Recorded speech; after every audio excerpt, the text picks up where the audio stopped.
Hello.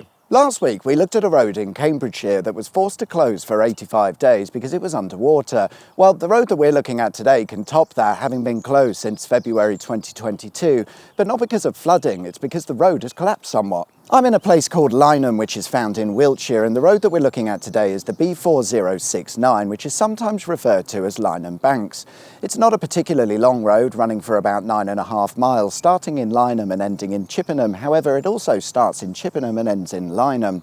Despite its short length and B road designation, it's a very busy road, seeing 35,000 vehicles using it per week. Or it did until February 2022, when heavy rainfall caused a landslip that shifted the hillside 25 metres, and along with it went the road, making it completely impassable.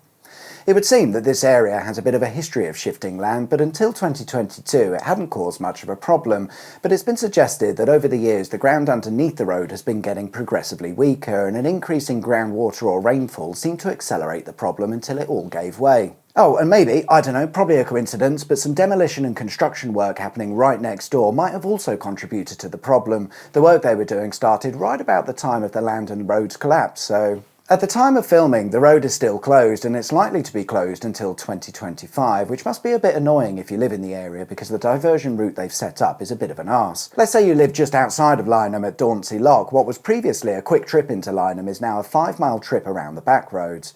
Ah, but John, what about Clack Hill? That road allows for a more sensible alternative route, does it not? Well, it would, but Clack Hill is a rubbish road. It's narrow, poorly maintained, and diverting all of the traffic through that tiny road would end in mayhem, so it's been decided to make Clack Hill a temporary one-way street. Fine if you're going that way, but as mentioned, the other way involves a 5-mile detour. It's been reported that some of the locals have been ignoring the temporary one-way system in an effort to shorten their journey time. After 2 years of closure, you'd be pretty fed up with it as well, I imagine. So why is it taking so long to resolve? Councils, obviously. Nothing happens fast around here, there are feasibility studies to do. Several options were considered on how to resolve the problem, the obvious one being a nice bridge, but that won't work so well because you'd be putting bridge supports on land that historically isn't the most stable, and that would be silly. Of course, you could always build a massive single-span bridge, allowing the supports to be better placed, but the local council reckon you'd need a bridge span of around 90 metres, which is quite excessive and, more importantly, expensive. Another option would be to rebuild the road along a completely new alignment and route through land that was more stable, future-proofing the road for decades, no doubt, but that's also going to be too expensive and would take far too long because there would be several feasibility studies to conduct. Naturally, Wiltshire Council have opted for the cheapest solution, which is rebuild the road as it is and call it a day. Well, kind of. Whilst the road is planned to be rebuilt along its current alignment, the real work is underneath, where the intention is to dig out the hillside, remove any loose ground, chuck in a few retaining walls and drainage systems, and hopefully this provides a long-term solution. Will it? Well, I'd like to bring your attention to a road known as the Mtor Road. It's in Derbyshire and it's lovely. It was a road until a landslip occurred, carrying the road away. Sounds familiar.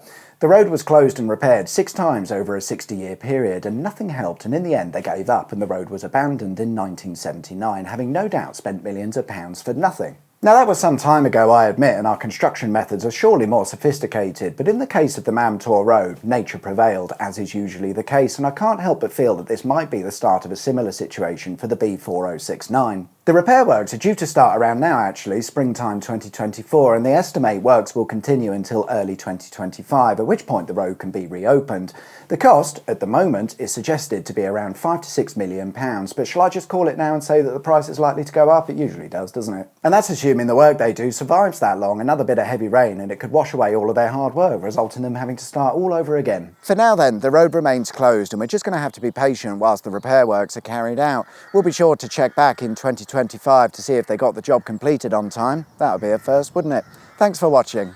I be a turnip hoer from Wiltshire, I did come. My parents, they be working folk, Joe Wanstrow is my name. 'Twas on a summer's morning, all at the break of day, I took my hoe and away to go some 50 miles away.